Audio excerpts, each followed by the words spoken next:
Começa agora, Empreendedor 10. Léo, você falou aí, né, de desafios dos empreendedores, né? Você falou de montanha-russa, você falou de conselho, né? E eu queria pegar um gancho nessas palavras, justamente porque a gente vive um momento difícil aí, né, no setor das startups, com essa crise aí pós-quebra do Silicon Valley Bank, né? Onde várias layoffs aconteceram e diminuição desse capital de risco também. Eu queria saber de você qual que é o conselho ou os conselhos, né, que você daria para os empreendedores de startups de hoje, né? O que é indispensável para um líder do setor que vive esse cenário atual? Cara, esse lance do layoff e do Silicon Bank, ele abriu uma caixa que eu já venho falando sobre ela há muito tempo. Nós temos os mercadores de ilusões. Eles são muitos e eles estão aí.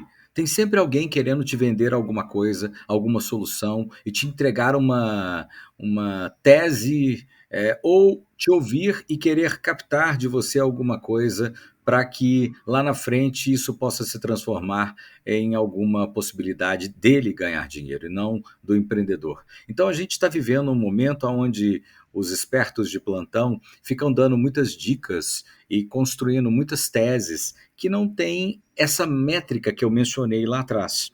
E essas métricas, elas são importantes. Então, se nós não tivermos uma visão e uma regulação de mercado, nós vamos continuar tendo aí os mega cursos, os mega summits, os mega eventos para falar de coisas que muitas das vezes ninguém sabe muito bem o que está fazendo.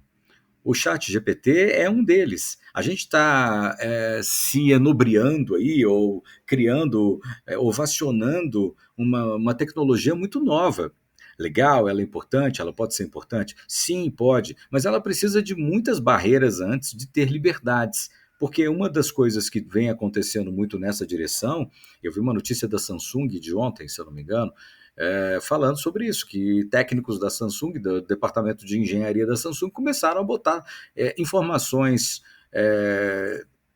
privilegiadas, estratégicas, sigilosas dentro do chat GPT, para que pudessem obter respostas. Quando, na verdade, o chat GPT ele é um repositório de informações e depois ele tem um giro muito forte dessa. Estou sendo muito simplista, tá, Lucas? Mas assim, ele é isso. Então ele tem 50 mil informações que ele consegue inseridas por nós, mas essas informações ou não, ou captadas em redes sociais. Então, assim, qual é o perfil que a gente tem nessa direção de que aquela informação, primeiro, ela é verdadeira, segundo, ela é lúcida, terceiro, ela é de direito liberado. Olha que loucura isso. Como é que o mercado de licensing, o mercado de direitos, sejam eles quais forem, autorais, todos eles, como que um processo pode acontecer sem que haja antes um compliance? Uma situação de análise situacional de que não dá para pegar qualquer coisa e transformar em outra coisa sem que aquele personagem ou aqueles personagens que foram capazes de construir alguma coisa, de colocar isso numa rede social e uma ferramenta varrer aquilo e transformar numa outra tese, não só em tese, em texto, não só em texto, em métricas, em estruturação de programação. Então, assim, a gente. Exatamente, mas assim, não só com verdade, mas com licença, com direito. Então, a gente tem uma discussão muito séria que precisa ser discutida de verdade, e eu tenho visto algumas pessoas de áreas de ética sendo demitidas de grandes empresas que estão envolvidas em produtos de AI, como o Chat GPT. Então, assim, isso me preocupa muito, porque essa relação homem-máquina é uma relação muito perigosa. Eu estou nessa área, eu sou uma MediaTek, eu estou MediaTek, eu sou uma empresa que tem contato com tantas outras grandes grupos, tantos outros grandes grupos que estão na mídia. Eu vivencio isso todo dia, mas eu me preocupo muito com a qualidade, porque quem projeta, quem desenvolve projetos, quem desenvolve teses, quem desenvolve programação, quem desenvolve startups, tem uma característica de criação. E como é que fica isso? A que ponto fica essa criação e a que ponto fica essa possibilidade de alguém ser roubado, ter a sua identidade, ter o seu projeto, ter a sua tese, ter a sua programação roubada? Então, essa para mim é a primeira dor que precisa ser analisada. A Itália já cancelou o ChatGPT. A OpenAI não está mais lá. Eles foram obrigados a tirar tudo de lá. E assim vai acontecer com outros lugares do mundo.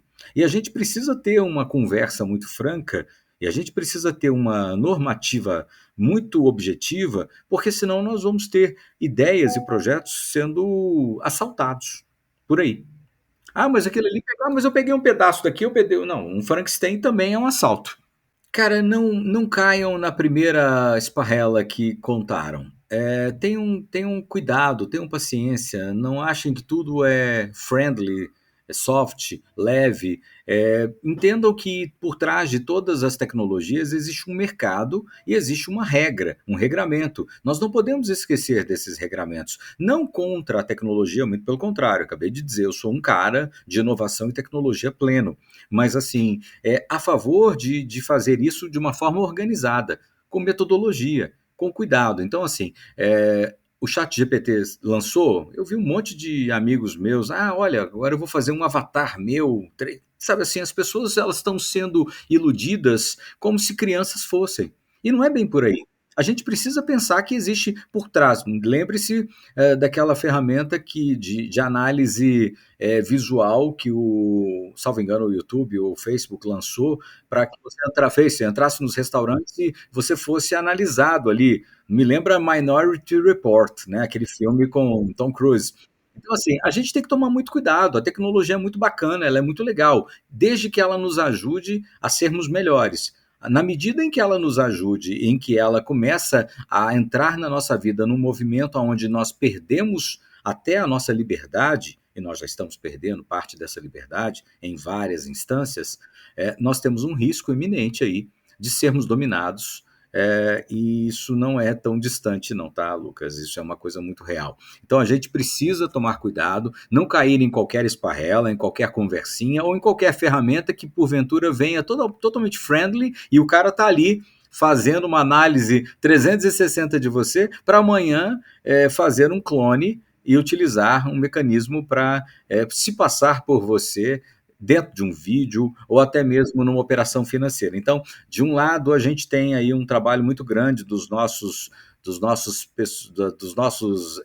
engenheiros de security para que a gente possa realmente se resguardar de tanta coisa que vem vindo aí que pode trazer consequências graves, como, por exemplo, é muito bonito, mas na hora que você perder sua conta toda do banco, seu dinheiro todo do banco, você não vai gostar. Na hora que você for inserido num vídeo que não seja cartesiano e não é você não vai gostar. Na hora em que você começar a construir alguma coisa em que você perdeu parte dos seus direitos autorais, e eu tenho uma máxima, todo mundo que empreende, que cria projetos, está suscetível a perder. Eu tenho 2 ações na justiça, onde eu sou autor, de pessoas que roubaram ativos que eram meus, que me pertenciam. E isso é um negócio muito sério. E isso aconteceu de uma forma descarada, em ambos os casos. No primeiro eu já ganhei, no segundo a perícia é a meu favor, ainda está em trânsito. Mas assim, é isso. Até que ponto que a gente tem que se resguardar para evitar que situações como a perda ou roubo de um projeto possa acontecer? E isso foi feito por pessoas, não foi feito nem pelo ChatGPT. Mas agora, com o ChatGPT, essa situação pode se multiplicar, exponencializar e ser no perigo. Então, o meu conselho é cautela e canja de galinha. Não faz mal a ninguém. Você ouviu Empreendedor 10, só aqui, Rocktronic, inovadora.